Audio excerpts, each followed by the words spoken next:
So in order to compare unit rates for 8.1, you need to be able to interpret the rates. And before you can interpret them, you need to have your unit rates.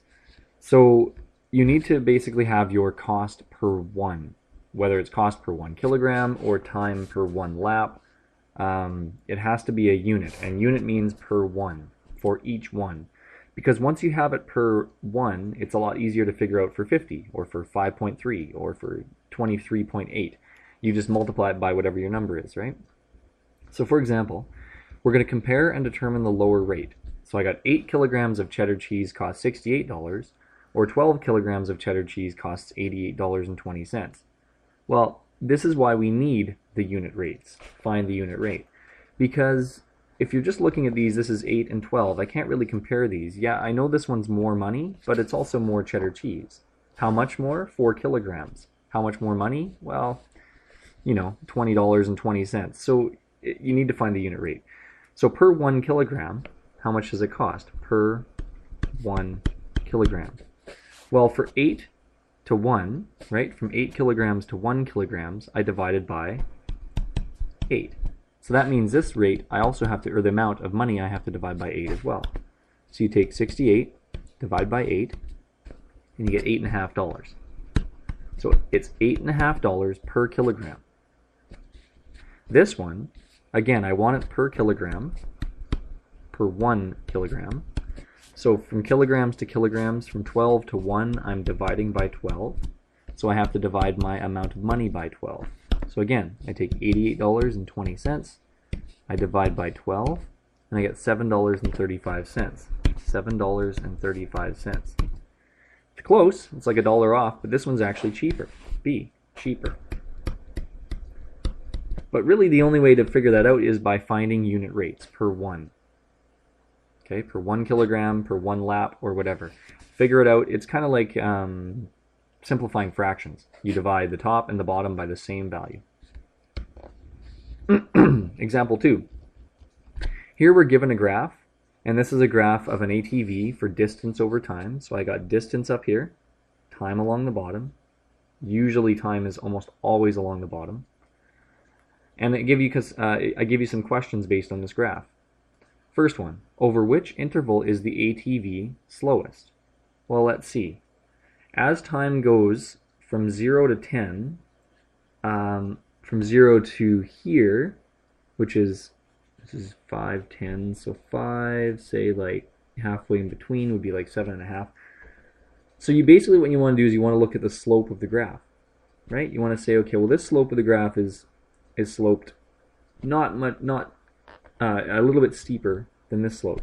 So therefore, in an amount of time, this ATV from 0 to 7.5 seconds is going a distance of 10. We're not sure what this is. This could be, let's say, I don't know. It's a good question. 10 kilometers or 10 meters or whatever. So let's say it's meters. So it goes a distance of 10. Then from 7.5 to whatever this happens to be, which is like 15 or so, it goes a distance of a little bit, say 15, because it's halfway between 10 and 20. So halfway between 10 and 20 would be 15, so it goes a distance of 5. So it goes a distance of 10, then it goes a distance of 5, pretty much within the same range of time. So here it's going a distance of 10, it's going fast. Here it's going a distance of 5, it's going slower. Notice the slope is basically what determines that. So slope is steep, slope is less, slope is really steep, so it's going a long distance in a very short amount of time. And then look here at the top. What happens here? Well, is it going any distance? No, it's actually stopped. So over which interval is the ATV slowest? Probably between 20 and we'll say 25, we'll say 27. 20 seconds and 27 seconds. So that's what you would say. You'd say between 20 seconds and 27 seconds, basically the ATV is stopped and it is not moving. So it's going slow, right? Very slow.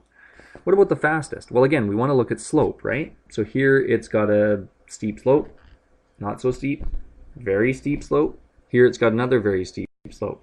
So interpreting this graph for fastest, well, you could say between, and we're looking at time intervals, right? So for time interval between, we said, what is it, 27? So between 27 and the top one, no, that's not 27. Between 17, sorry. 17 and 20 could be going fastest, right? Because that slope looks almost the same, or it looks almost the same as the slope coming down, right? It's almost exactly the same type of slope. Just one is positive and one is negative. It just means that one is going away and one is coming back. So between 27 and 32, we'll say. And these are seconds. So you kind of have to look at the graph, interpret it in terms of slope. What does the slope mean? Well, in this case, it means how far it's going over a certain amount of time.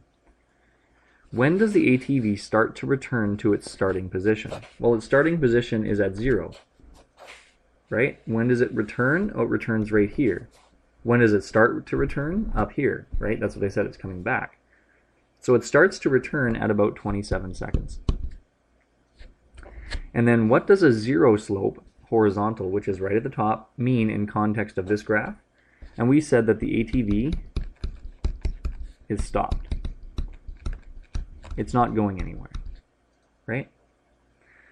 So that's basically how you interpret a graph. That wasn't the best explanation at the beginning, but hopefully you can get out what my explanation was. So finding unit rates, remember how to find unit rates, and also how to interpret graphs.